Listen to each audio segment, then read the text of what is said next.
ઉપપ્રમુખના પદના હોદ્દા પર ઉમેદવારી ફોર્મ નોંધાવી એડવોકેટ રાજુભાઈ ધોબીએ આજે ઉપપ્રમુખના પદ માટે ઉમેદવારી નોંધાવી છે। વડોદરા વકીલ મંડળની 20 ડિસેમ્બરે યોજાનાર ચૂંટણીનો પ્રચાર શરૂ થઈ ગયો છે। સોમવારથી ઉમેદવારી પત્રો ભરાશે। વડોદરા બાર એસોસિએશન વકીલ મંડળની ચૂંટણીના ઉમેદવારી ફોર્મ ભરવાની શરૂઆત થઈ ગઈ છે। ઉપપ્રમુખના પદે હોદ્દા પર ઉમેદવારી ફોર્મ નોંધાવી એડવોકેટ રાજુભાઈ ધોબીએ આજે ઉમેદવારી નોંધાવી છે।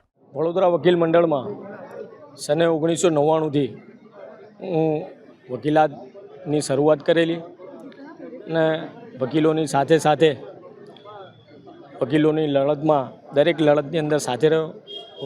વકીલોને પડતા પ્રશ્નોની માટે પણ સાથે રહ્યો।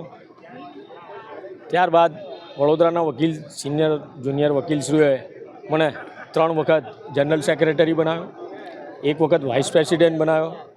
આમ વર્ષોથી હું વકીલોની સાથે એમના પ્રશ્નોનો નિરાકરણ લાવવા સતત પ્રયત્ન કરતો આવેલો છું અને આજે પણ મેં વડોદરા વકીલ મંડળમાં ઉપપ્રમુખના પદ માટે ઉમેદવારી નોંધાવેલી છે અને વડોદરાના વકીલોને તમામને મારી નમ્ર અપીલ છે કે જે રીતના તમે મને આશીર્વાદ અને પ્રેમરૂપી મને અગાઉ જીત અપાવેલી છે એ રીતના આ વર્ષે પણ મને તમારો પ્રેમ અને આશીર્વાદ રૂપે વોટ આપી મને જીત અપાવજો।